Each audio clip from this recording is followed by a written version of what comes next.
ఆత్మహత్య చేసుకుంటే మీరు తక్షణమే నోట్ చేసండి, గవర్నమెంట్కి పంపండి. గవర్నమెంట్ ఒక కమిటీ వేసింది.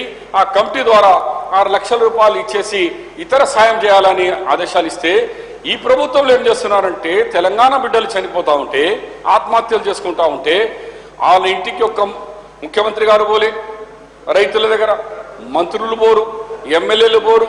అయ్యా రైతులు ఆత్మహత్య చేసుకోకుండా ఈ ప్రభుత్వం మీకు అండగా నిలబడుతుంది అని ధైర్యం ఇచ్చే కార్యక్రమాలు చేయలేదు.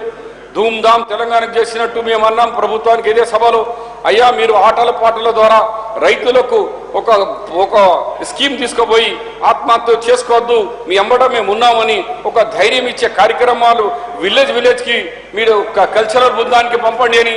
కాబట్టి ధైర్యం ఇచ్చేందుకు ఫెయిల్ అయిపోయింది ప్రభుత్వం.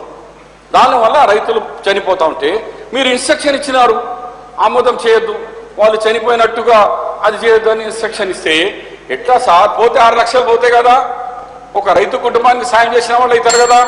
సభ ముందు గౌరవనీయులు ఆర్ఎండ్బి మినిస్టర్ గారు ప్రవేశపెట్టిన నోట్లో సావధానంగా వారు కనుక విని ఉంటే ఎన్ని కార్యక్రమాలు ప్రభుత్వం చేస్తూ ఉందో వారికి తెలుసుకునే అవకాశం ఉండేది అధ్యక్ష.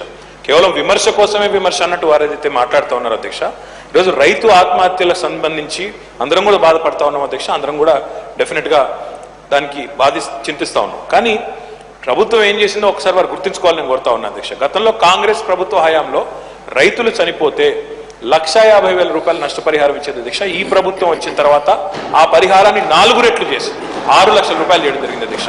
ఆ సందర్భంగా ముఖ్యమంత్రి గారు ఒకటే మాట చెప్పారు అధ్యక్ష, 6 లక్షల రూపాయల్లో 1,00,000 రూపాయలు అప్పులకు పోను, మిగతా 5 లక్షలను నేరుగా ఆ కుటుంబానికి ఉండాలి అన్న ఉద్దేశంతో మొదట 5 లక్షల ప్రతిపాదన వస్తే దాన్ని 6 లక్షలు చేసిన ఘనత ఈ ప్రభుత్వానికి దక్కింది అధ్యక్ష. ఇప్పుడు వారు చెప్పారు అధ్యక్ష 2,650 మంది రైతులు ఆత్మహత్యలు చేసుకున్నారని. మళ్ళీ వారే అన్నారు ఈ ఫిగర్స్ మా దగ్గర ఉన్నాయి, ఇది ఎన్సీఆర్బిఓ ఇంకొక నుంచో తీసుకుని ఉంటారు అధ్యక్ష.